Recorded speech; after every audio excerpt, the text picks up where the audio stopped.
आंध्र प्रदेश कानून साज असेंबली का बजट सेशन 16 जून से शुरू हो रहा है। असेंबली स्पीकर टी सीताराम ने 3 रोजा इजलास की तैयारियों का जायजा लिया और कहा कि इजलास में कोविड-19 को फैलने से रोकने के लिए सोशल डिस्टेंसिंग के उसूल पर सख्ती से अमल किया जाएगा। वुज़रा और अरकान असेंबली के स्टाफ को अहाता असेंबली में कम स्टाफ लाने की हिदायत जारी कर दी गई है। विजिटर्स का दाखिला ममनू रहेगा। उन्होंने असेंबली इजलास में तौसी के इम्कानात को मुस्तरद कर दिया। Social distance strictly we are maintaining even in seating arrangements, and strictly we are obstructing this visitors. Even PS and PSL OSDs also not allowing inside of the compound of the assembly. Only even ministers, one PA only will allow with them inside of this thing, and remaining only members and assembly staff and workers. We are minimizing all the working persons in the assembly premises, and MLAs also, they should not bring the PS and their staff along with them. We are seriously taking all the precautions. ESI मामले में ACP ने secretariat के 3 मुलाजमीन से पूछताछ करने का इरादा कर लिया है। मुलाजमीन पर इल्ज़ाम है कि वो जियो का ठीक से मुताला नहीं कर पाए। मुलाजमीन की लापरवाही से सरकारी खजाने से कंपनियों को रकम जारी की गई। ACP हुक्काम फिलहाल रिकॉर्ड्स की जांच कर रहे हैं। कर्नूल में BC लीडरों ने ज्योतिराव फुले के मुजस्मे पर एहतजाज किया। उन्होंने YS जगनमोहन रेड्डी हुकूमत को तनकीद का निशाना बनाया। जगनमोहन रेड्डी पर तेलुगुदेशम पार्टी लीडरों की गिरफ्तारी को गैर कानूनी करार दिया गया। BC लीडरों को चुन चुन कर निशाना बनाने का भी उन्होंने इल्जाम लगाया।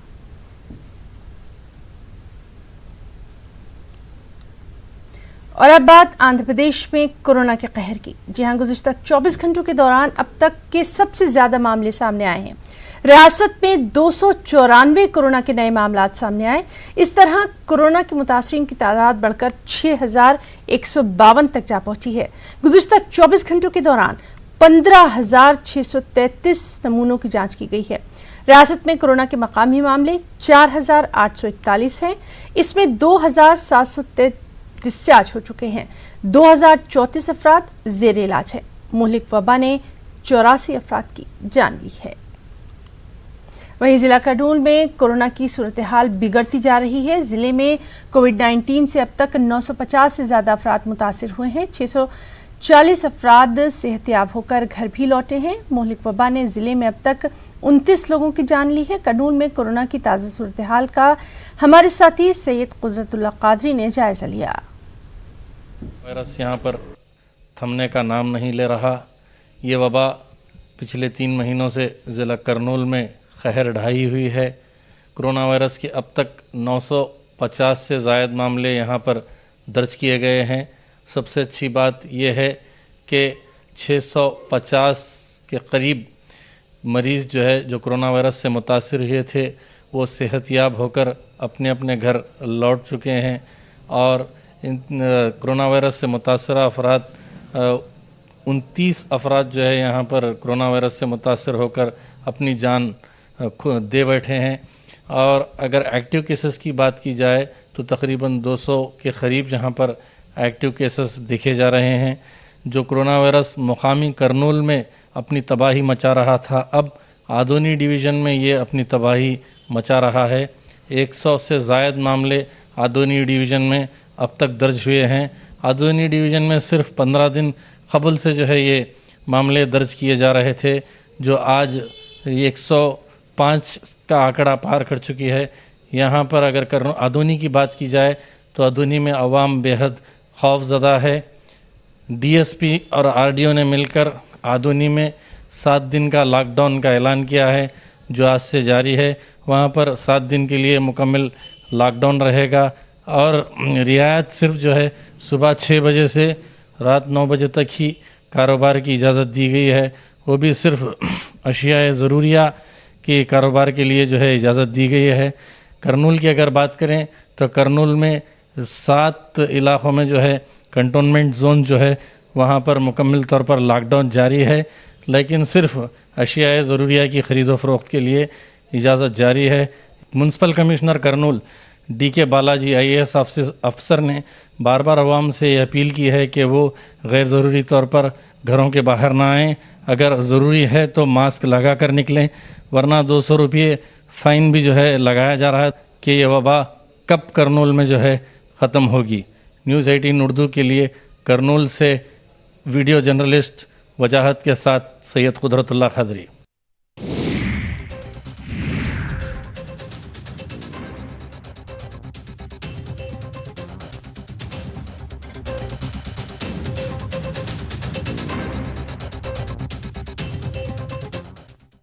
जब भी गोल्ड लोन का ख्याल आए तो मुथूट फाइनेंस का ही नाम आए।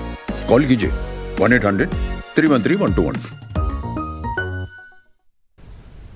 करनूल जिले में कोरोना की वबा को रोकने के लिए जिला इंतजामिया मुतहरिक नजर आ रहा है। करनूल के कदीम शहर के अलावा दीगर अर्बन हेल्थ सेंटर में 60 साल से ज़्यादा उम्र वाले अफराद का कोविड टेस्ट किया जा रहा है। Urban health centre incharge doctor Srihari ने कहा कि करनूल बल्दिया कमिश्नर DK बालाजी ने कहा कि अहकामात के मुताबिक कोविड का टेस्ट लिया जा रहा है।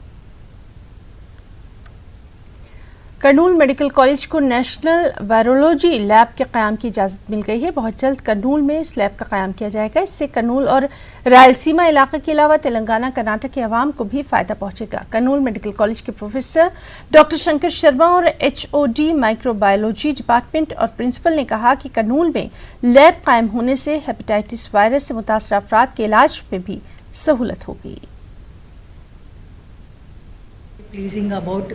This establishing by National Viral Hepatitis Control Program for it starting at Model Treatment Center at Gastroenterology and State Referral Lab at Microbiology Department. So by viral load assay and by PCR, 2030 this viral hepatitis mostly eradicated. This viral hepatitis A, B, C, D, E.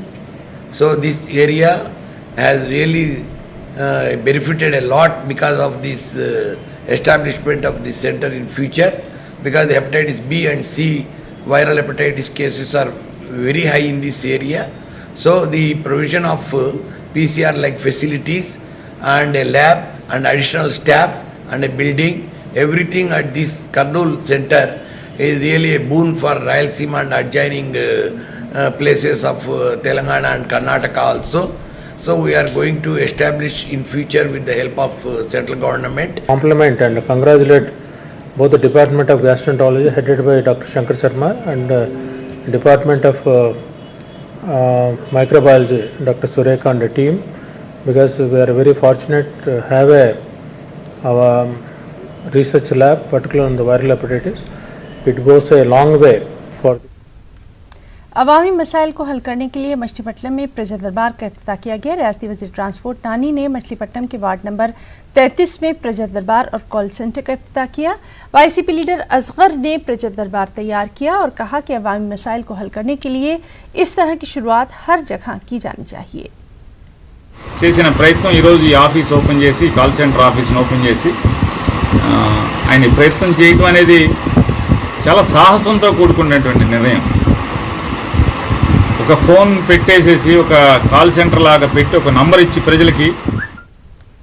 Kurnool में CITU के कारकुनों ने एहतजाज किया। एहतजाजियों ने हुकूमत के खिलाफ नारेबाजी की और हुकूमत से ऑटो ड्राइवर्स और ऑटोमोबाइल सेक्टर के मुलाजमीन को 10,000 रुपये की माली मदद देने का मुतालबा किया और कहा कि लॉकडाउन की वजह से ऑटोमोबाइल सेक्टर बेहद मुतासिर हुआ है। ऑटोमोबाइल सनत से वाबस्ता अफराद को माली मदद की बेहद ज़रूरत है।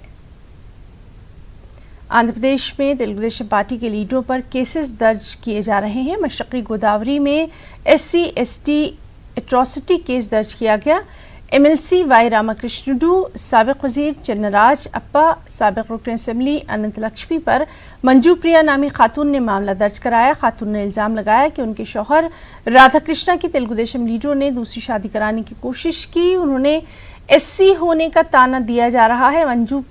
मंजू प्रिया तेलुगु देशम लीडर अनंत लक्ष्मी की बहू बताई जा रही हैं।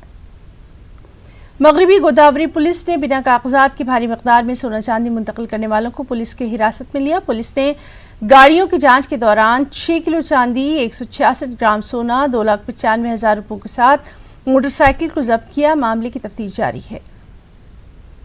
राजा महेंद्रवरम से विजयवाड़ा जाने वाली बस में एक शख्स ने हलचल मचा दी।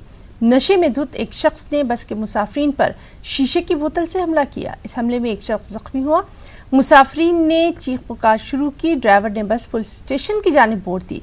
जख्मी शख्स को अस्पताल ले जाया गया। पुलिस ने हमलावर को गिरफ्तार कर लिया। उसकी दिमागी हालत पर शुबा जाहिर किया जा रहा है। मशरक़ी गोदावरी में एक शख्स ने खुदसूजी की कोशिश की। पुलिस ने उसको बचा लिया। पुलिस ने पेट्रोल डालकर खुद को आग लगाने की कोशिश करने वाले शख्स को बचाया और उसको अस्पताल मुंतकिल किया। बताया जाता है कि जायदाद के तनाज़े में लड़ाई के दौरान उसके रिश्तेदार की मौत हुई। उसने वाईसीपी लीडर के इस मामले में मुलविस होने का इल्ज़ाम लगाया और पुलिस से इंसाफ की मांग करते हुए खुदसूजी की ये कोशिश की। एपी के ज़िला कड़पा में सड़क हादसा पेश आया है। इस हादसे में माँ और बेटा हलाक हो गए हैं। आज सुबह रायचूटी में कार और आइचा गाड़ी टकराई। कार में माँ और 2 बेटे बेंगलुरु से एपी के नेल्लूर जा रहे थे। इस हादसे में दीगर 3 अफराद जख्मी हुए हैं। माँ और बेटे की अस्पताल में दौरान इलाज मौत हो गई। एक और जख्मी को इलाज के लिए तिरुपति अस्पताल मुंतकिल किया गया। मरने वालों की शिनाख्त लक्ष्मी और बेटे कार्तिक के तौर पर की गई है। संदीप नामी शख्स जख्मी हो गया है जो कि जेर इलाज है। खबरों में इतना ही। आदाब।